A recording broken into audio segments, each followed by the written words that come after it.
Now this sound orchestrated the dance between inmates and guards as they move through their daily routines. It is the sound of over 3,000 pounds of metal being rolled back and forth. It is also the voice of the prison authority. Now what do you think that what was the prison blah blah blah blah blah? What was this voice of the cell doors? What was this saying to the inmates here on Alcatraz?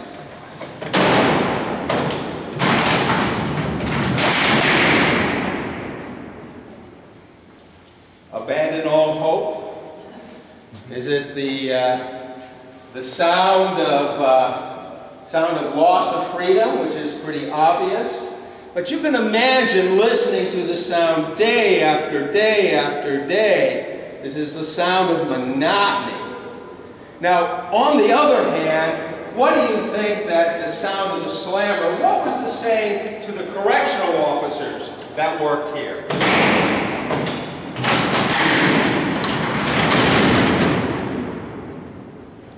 Now, if they were open like this, it was probably the sound of caution.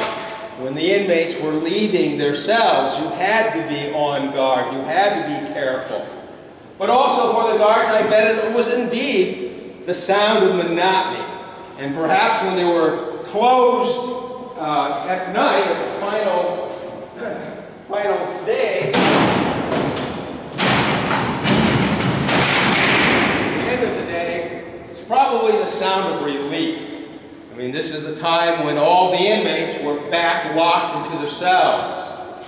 Now, this orchestrated dance between inmates and guards not only spoke of the near absolute control that the guards had over the inmates, it also, I believe, gave a certain measure of security and comfort to both inmates and guards.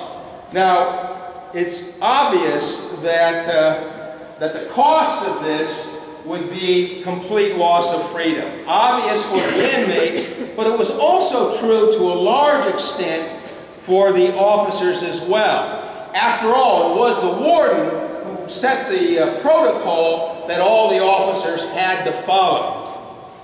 But first, a little background.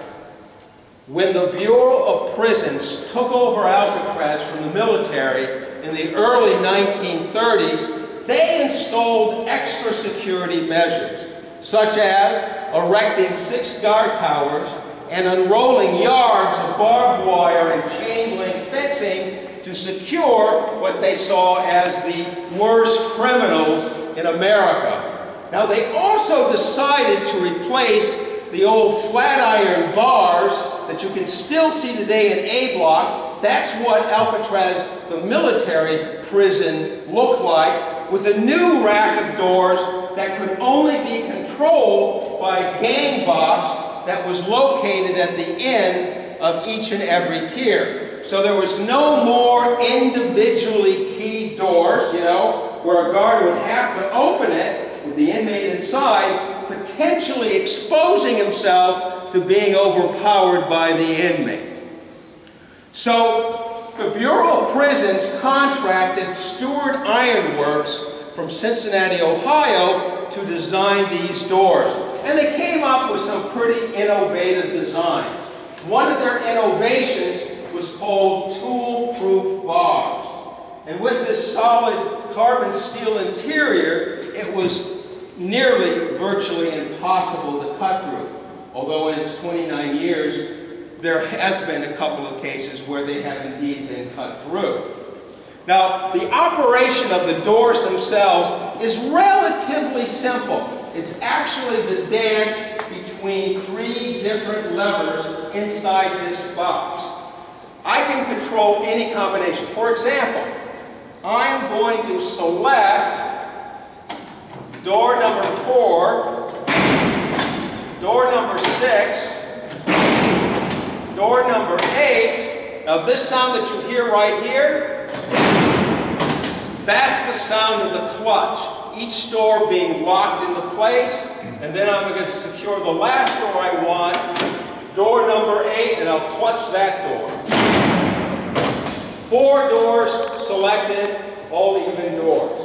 Now, what actually moves the doors themselves is the 3rd lever, called the hammer.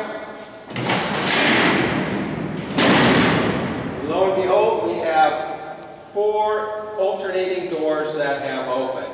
Now, the operation of these doors are strictly mechanical. There is no pneumatics, no hydraulics. It's all mechanical. And why do you think that the Bureau of Prisons elected to have a mechanical system of operating the cell doors versus, say, an electrical one? What's the advantage?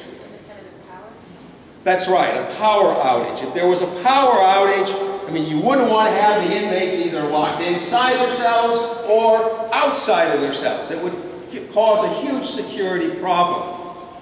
Now I'm going to close up these cells, and I'm going to tell you about what the day was like when the inmate first got up in the morning. So I'm optioning the doors again, clutching each one.